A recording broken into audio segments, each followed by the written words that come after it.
How good will the Seattle Seahawks defense be this upcoming NFL season? We got to talk about it.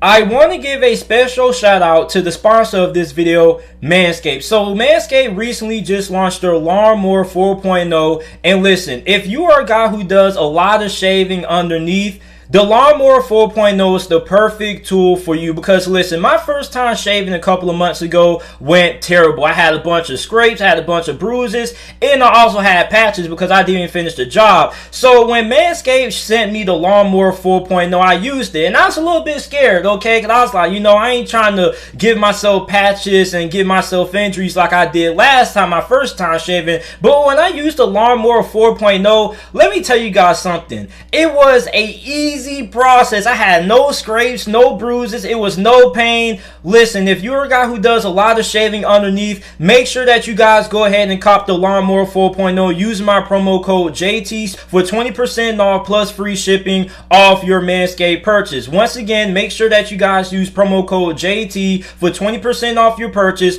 plus free shipping. Your balls will thank you. Last year, Seattle's defense got out to a really tough start.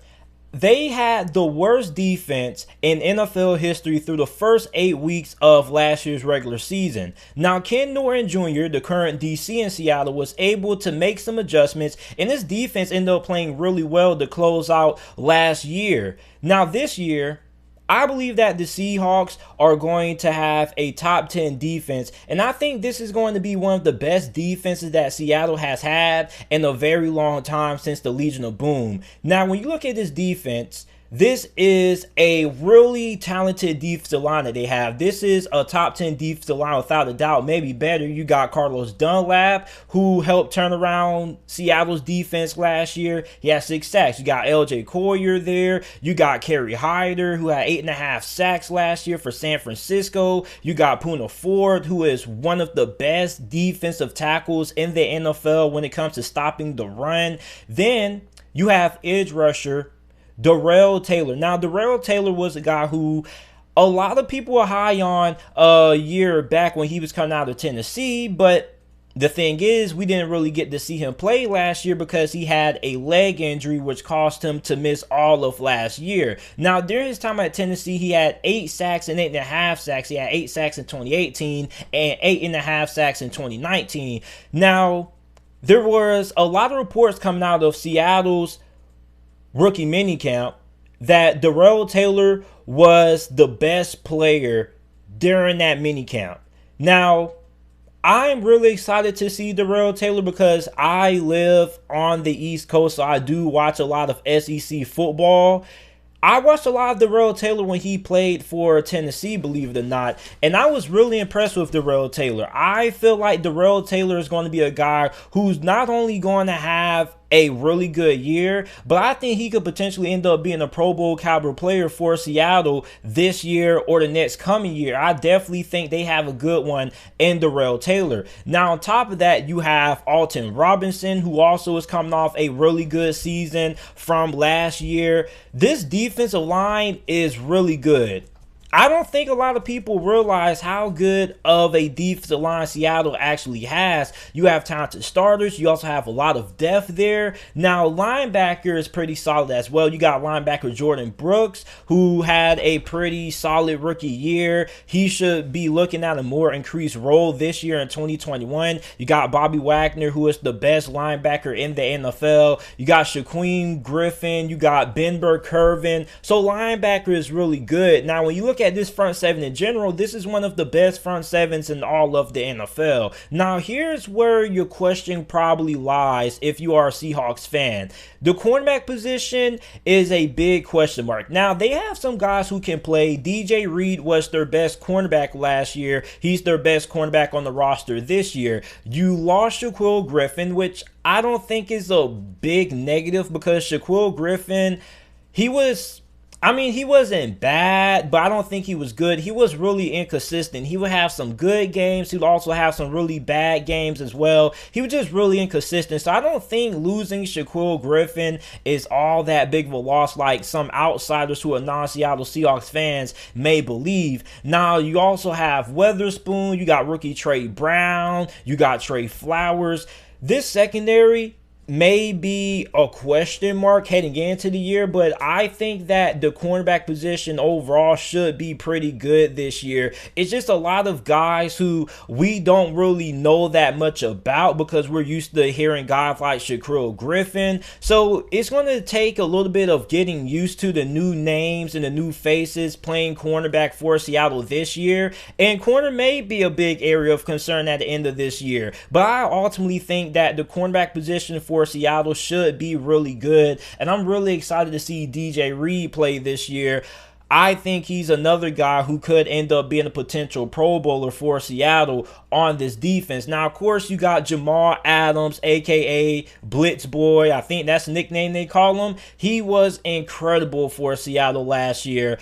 Seattle Seahawks fans knew what they were going to get out of Jamal Adams, but I wasn't expecting Jamal Adams to perform the way he did last year. Like, this guy was phenomenal. They were using him on blitz packages. He was lining up at edge rusher sometimes. Like, the way Seattle used Jamal Adams was just really incredible. You also got Quandre Diggs there. So Seattle has one of the most talented defenses in the NFL heading into the season, and I believe that the Seattle Seahawks are probably going to end up having one of the best defenses that they've had since I was in middle school. The Legion of Boom was a thing when I was back in middle school. I was like in 6th, 7th grade when Seattle's defense was really kicking it into high gear, when they were suffocating opposing offenses.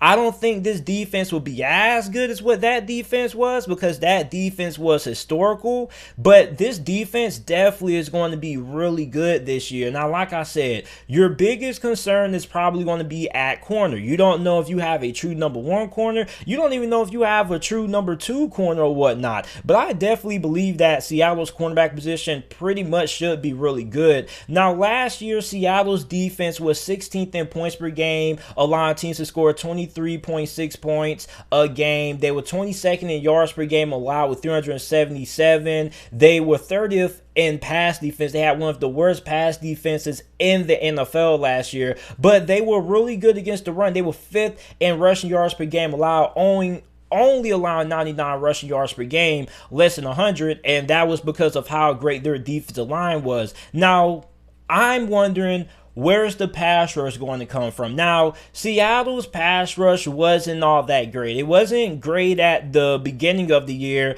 and at the end of the year, it was slightly better than how it was to start, but it still wasn't all that great. Now, bringing in Kerry Hyder, who had 8.5 sacks last year, that should improve that. You have Carlos Dunlap there. He may be able to be a guy who gives you 9 sacks this year, but a guy who I think really needs to step up is LJ Collier. I think LJ Collier needs to have a really big season, and I believe that he can do so. I think he should have 7 sacks this year, bare minimum. You also have Darrell Taylor, like I mentioned earlier. I think he's going to have a really big role on this defense, and I think he's going to have a really big impact this year on Seattle's defense. Now, with the defensive line being how good it was against the run last year, I expect that to continue. I don't think this defense should drop off in terms of their ability to stop the run. They probably could end up having the best run defense in the NFL by the end of this season, but that pass defense definitely should improve this year. Now,